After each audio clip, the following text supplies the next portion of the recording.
Mais que simples talheres. Uma jornada cultural.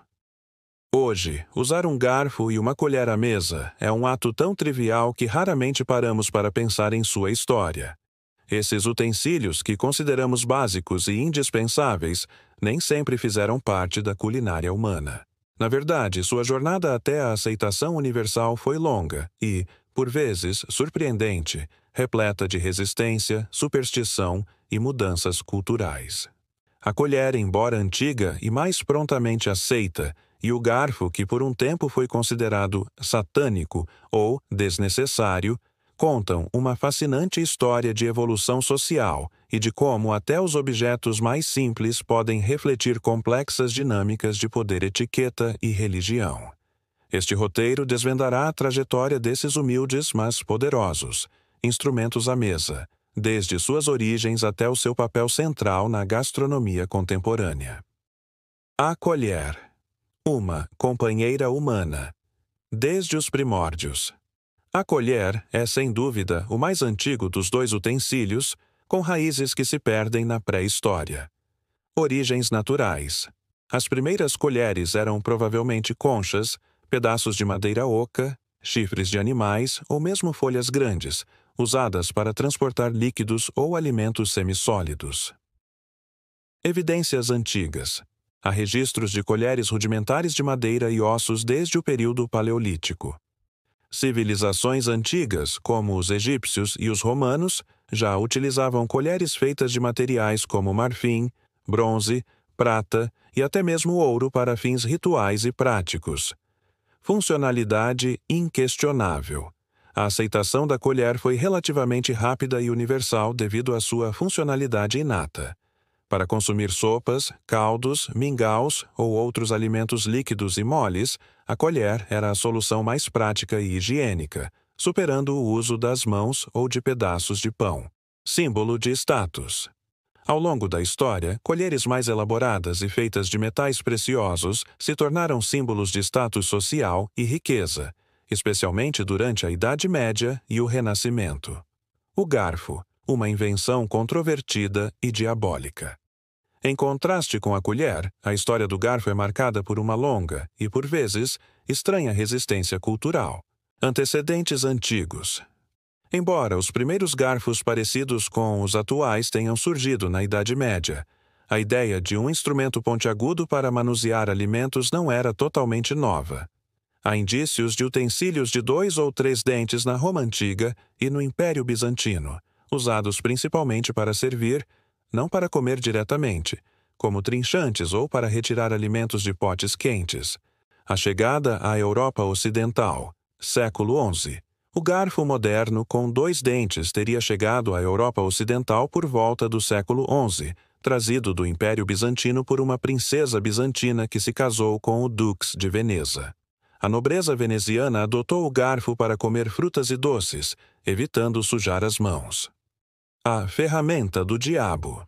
A introdução do garfo foi recebida com forte resistência e desdém, especialmente por parte da Igreja Católica e da população em geral. Contrário à natureza divina, o garfo foi visto como um instrumento supérfluo e até mesmo pecaminoso, pois parecia ir contra a natureza divina de comer com as mãos, como Deus pretendia. Considerado satânico, seus dentes pontiagudos evocavam a imagem do tridente do diabo, o que lhe valeu o apelido de ferramenta do diabo, ou utensílio satânico. Luxo desnecessário. Além disso, era visto como um sinal de extravagância e afetação, algo desnecessário para a vida simples. A lenta aceitação na Itália, século XIV-XVI. Apesar da resistência inicial, o garfo começou a ser gradualmente aceito na Itália a partir do século XIV, especialmente com o aumento do consumo de massas que eram difíceis de comer com as mãos ou com uma colher. A culinária italiana, com seus pratos que exigiam mais destreza, ajudou a popularizar o garfo entre as classes mais altas. A difusão lenta pelo resto da Europa. França, século XVI. Catarina de Médici é creditada por introduzir o garfo na corte francesa no século XVI. Mas sua aceitação foi lenta e restrita à nobreza. Inglaterra, século XVII. No século XVII, o viajante e escritor Thomas Coriat foi ridicularizado por usar um garfo na Inglaterra, onde era visto como uma esquisitice italiana. A aceitação só veio mais tarde, com a ascensão da burguesia e a busca por maior higiene e refinamento à mesa. O garfo de 4 dentes. O garfo com 2 dentes era o padrão inicial, mas no século XVII e XVIII, o garfo de 3 e, posteriormente, de 4 dentes, mais próximo do que usamos hoje, começou a se popularizar, oferecendo maior estabilidade para pegar alimentos. Fatores-chave para a aceitação universal. Vários fatores contribuíram para que o garfo e a colher se tornassem onipresentes à mesa. Higiene. A crescente preocupação com a higiene, especialmente após epidemias, tornou o uso de utensílios mais atraente do que comer com as mãos. Etiqueta e refinamento. À medida que a sociedade se tornava mais formal e estratificada, a etiqueta à mesa evoluiu. O uso de talheres se tornou um sinal de distinção social, refinamento e civilidade, diferenciando as classes mais altas das mais baixas. Evolução da culinária. A complexidade dos pratos e a forma de servir alimentos mudaram, exigindo ferramentas mais eficientes para manuseá-los. Pratos com molhos, vegetais cozidos e carnes cortadas em pedaços menores eram mais facilmente consumidos com garfo e faca. Industrialização. A produção em massa de talheres durante a Revolução Industrial tornou-os mais acessíveis e baratos, permitindo que chegassem a todas as camadas da sociedade. Padronização social.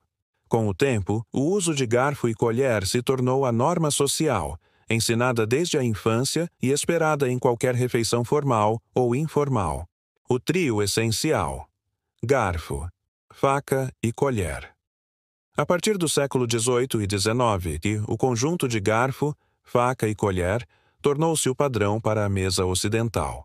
A faca, como extensão da mão para cortar alimentos, é tão antiga quanto a colher, mas seu uso em conjunto com o garfo para cortar e levar o alimento à boca é uma prática mais recente. A combinação desses 3 utensílios oferece a máxima eficiência e versatilidade para a maioria dos pratos, consolidando sua posição como elementos fundamentais da refeição moderna. De objetos contestados a companheiros inseparáveis. A trajetória do garfo e da colher é um fascinante espelho das mudanças sociais e culturais da humanidade. A colher, utilitária e naturalmente aceita, e o garfo, inicialmente rejeitado e até mesmo demonizado, testemunharam a evolução da etiqueta, da higiene e da própria gastronomia. O que começou como uma simples necessidade de manusear alimentos transformou-se em um complexo sistema de costumes, onde esses utensílios não são apenas ferramentas, mas extensões de nossa cultura e civilidade. Hoje, ao pegar um garfo e uma colher, somos convidados a refletir sobre sua longa e curiosa jornada, reconhecendo que até os objetos mais simples do nosso cotidiano carregam em si uma rica história de adaptação, resistência e aceitação que moldou a forma como comemos e interagimos à mesa.